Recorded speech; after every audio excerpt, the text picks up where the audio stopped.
दोस्तों, यूक्रेन युद्ध का पूरा माहौल अचानक से बदल चुका है। कथित तौर पर पुतिन को मार गिराने के लिए 2 ड्रोन से पुतिन के ऑफिस क्रेमलिन पर हमला हुआ।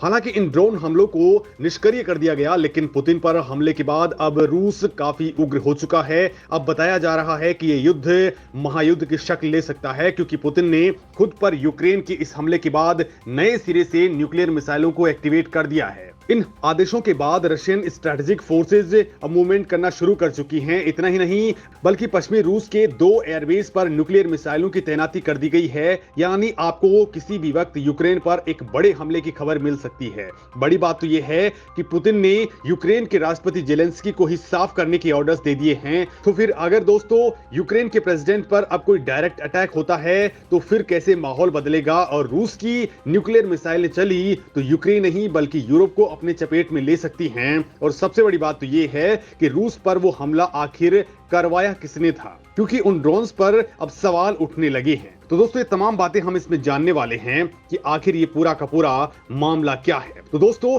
यूक्रेन पर जारी जंग के दौरान पहली बार क्रेमलिन पर हमला किया गया और इस तरह से पुतिन को मारने का प्रयास किया गया। इस हमले के बाद पुतिन काफी गुस्से में हैं। पुतिन ने इस हमले के तुरंत बाद जवाबी एक्शन के आदेश दे दिए हैं। इस घटना पर क्रेमलिन के प्रवक्ता दिमित्री पेस्कोव ने कहा कि कोई मामूली ड्रोन नहीं बल्कि फाइटर ड्रोन्स थे। फाइटर ड्रोन्स उन ड्रोन्स को कहा जाता है जो खतरनाक मिसाइलों या फिर दूसरे एक्सप्लोजिव डिवाइसेस को लेकर के चलते हैं। इनमें से ऐसे ब्लेड्स लगे हुए होते हैं जो टारगेट को आसानी से डिस्ट्रॉय कर सकते हैं। हालांकि हमले में कौन से ड्रोन्स का इस्तेमाल हुआ, इस बात का कोई खुलासा नहीं हुआ। रूस ने अभी तक केवल इतना ही बताया है कि जिन ड्रोन्स को उन्होंने नष्ट किया है वो फाइटर ड्रोन्स थे। वहीं दोस्तों, इस हमले पर यूक्रेन के राष्ट्रपति जेलेंस्की के प्रेस सचिव ने कहा है कि यूक्रेन का इस हमले से कोई लेना देना नहीं है। हो सकता है कि ये एक नकली हमला हो जिसका साजिश के रूप में रूस ने खुद ही इस्तेमाल किया हो। तो वहीं रूस का कहना है कि यह हमला यूक्रेन ने करवाया है और उसे पलटवार का पूरा अधिकार है। नेटो ने भी कहा है कि रूस इस हमले का बदला लेने के लिए समंदर में उसकी तेल और गैस पाइपलाइंस को निशाना बना सकता है। हालांकि इस पूरे मामले को लेकर के 2 तरह की थ्योरीज सामने आ रही हैं।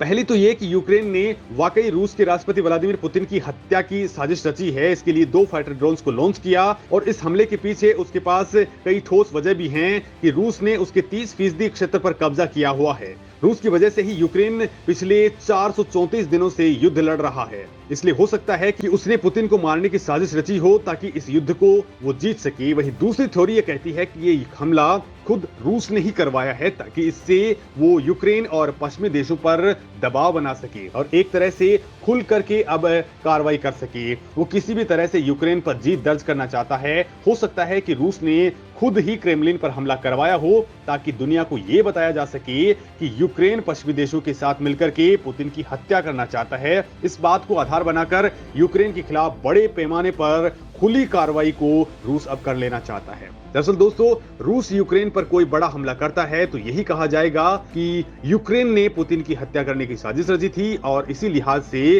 रूस ने इसका बदला लिया है। मतलब ये एक तरीके से रूस के लिए बैकअप प्लान बन चुका है। हालांकि दोस्तों, रूस पर ड्रोन अटैक को लेकर के कुछ सवाल भी उठ रहे हैं कि क्रेमलिन पर जिन ड्रोन से हमला किया गया था वो ड्रोन्स आकार में काफी छोटे थे। तो अगर ये दोनों ड्रोन्स भारी विस्फोटकों या मिसाइलों से लैस थे तो फिर इन्हें हवा में नष्ट किया गया तो वहां कोई बड़ा ब्लास्ट क्यों नहीं हुआ? क्यों ड्रोन्स ब्लास्ट की तस्वीरों को देख करके लगता है कि वहां जो ब्लास्ट हुआ वो केवल ड्रोन्स को नष्ट करने का था। लेकिन अगर इनमें भारी विस्फोटक होते और ये ड्रोन्स मिसाइलों से लैस होते तो फिर ब्लास्ट इतना छोटा नहीं होता बल्कि बहुत बड़े विशाल आकार में होता और इतना खतरनाक होता कि क्रेमलिन परिसर की कुछ इमारतें इससे चपेट में आ सकती थी। लेकिन ऐसा नहीं हुआ। इससे यही लगता है कि ये ड्रोन्स किसी विस्फोटक या फिर मिसाइलों से लैस नहीं थे। तो वहीं दोस्तों, दूसरी बड़ी बात यह है कि ये ड्रोन्स क्रेमलिन जैसी अति सुरक्षित इमारत के पास कैसे पहुंच गए।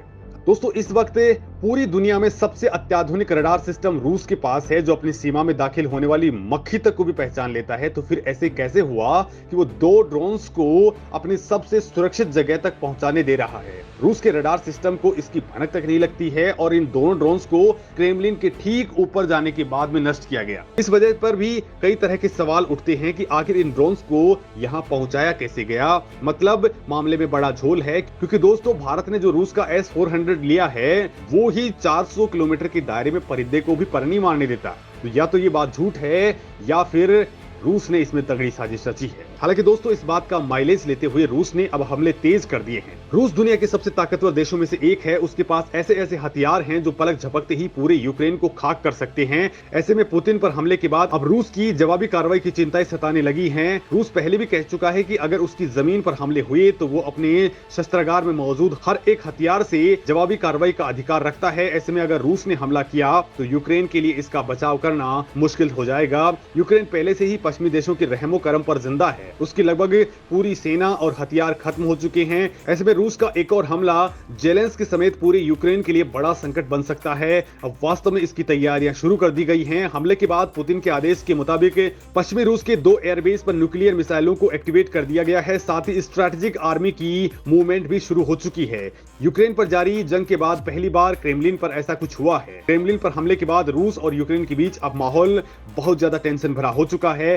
बड़ी बात तो यह है कि पुतिन ने अब यूक्रेनी सैन्य ऑफिसर्स तक को मारने के ऑर्डर्स दे दिए हैं। दोस्तों रूसी न्यूज एजेंसी RIA का दावा है कि हमले के वक्त राष्ट्रपति पुतिन अगर वो में मौजूद थे वो और अपने घर पे काम कर रहे थे। हालांकि दूसरी तरफ यूक्रेन के राष्ट्रपति जेलेंस्की ने हमले में यूक्रेन का हाथ होने से साफ इनकार कर दिया है। जेलेंस्की ने खुद कहा है कि हमने पुतिन या मॉस्को पर हमला नहीं किया है।